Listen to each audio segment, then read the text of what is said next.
It is with great pride that I participate in this ceremony of the American University.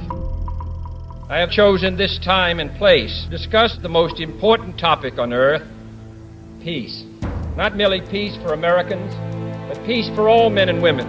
Not merely peace in our time, peace in all time.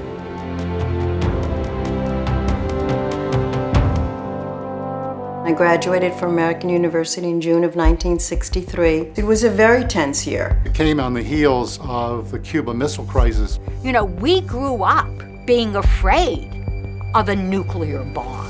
There might not be any grown-ups around when the bomb explodes. Then you're on your own.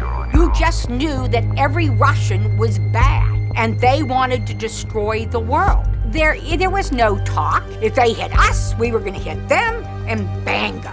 The communist world was demonstrating its collective image of belligerence, power, and solidarity.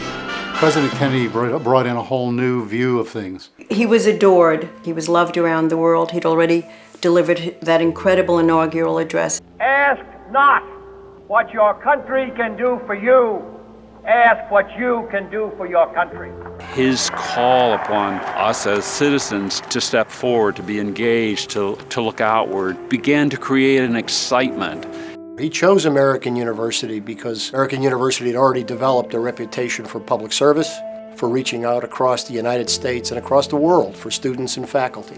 So it was very, very exciting that he was going to speak at the graduation, at my graduation. Every graduate of this school who despairs of war and wishes to bring peace should begin by looking inward, by examining his own attitude towards the possibilities of peace.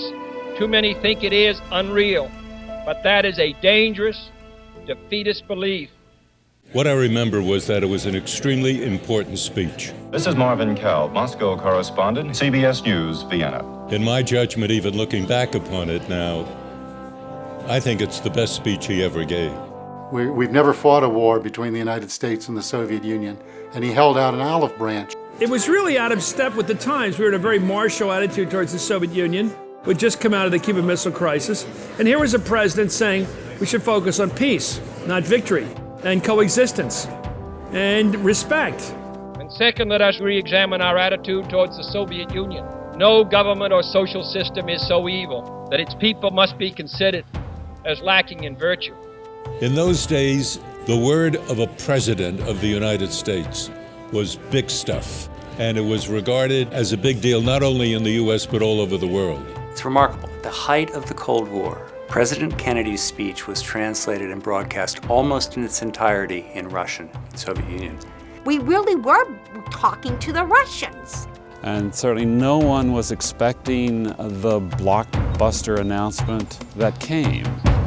I now declare that the United States does not propose to conduct nuclear tests in the atmosphere so long as other states do not do so. The speech represented Kennedy's way of taking the world beyond the Cuban Missile Crisis into a new era. And the way to do it was parley, find a way to compromise. The president said, "This country will not be the first to resume nuclear testing." He said such a declaration is no substitute for a formal binding treaty, but he said, "I hope it will help us achieve one." This is Roger Mudd in Washington.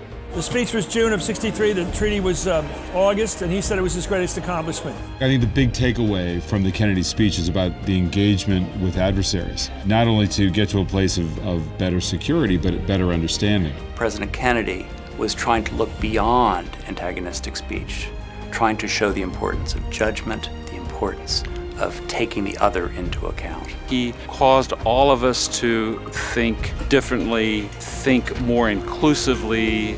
No, I think I was very, very directly inspired by that speech. It was a moment of arrival for the university, a point at which the university's reputation was on the rise. I will find myself lecturing either in India or Brazil or Australia, and American University, the speech. At this point, where the university is with the programs to bring the awareness of the global community to our students and to involve them is a result of some of the things that occurred here on campus the day that he made the announcement. Genuine peace must be the product of many nations, the sum of many acts. It must be dynamic, not static, changing to meet the challenge of each new generation. For peace is a process, a way of solving problems. Confident and unafraid, we must labor on, not towards a strategy of annihilation, but towards a strategy of peace.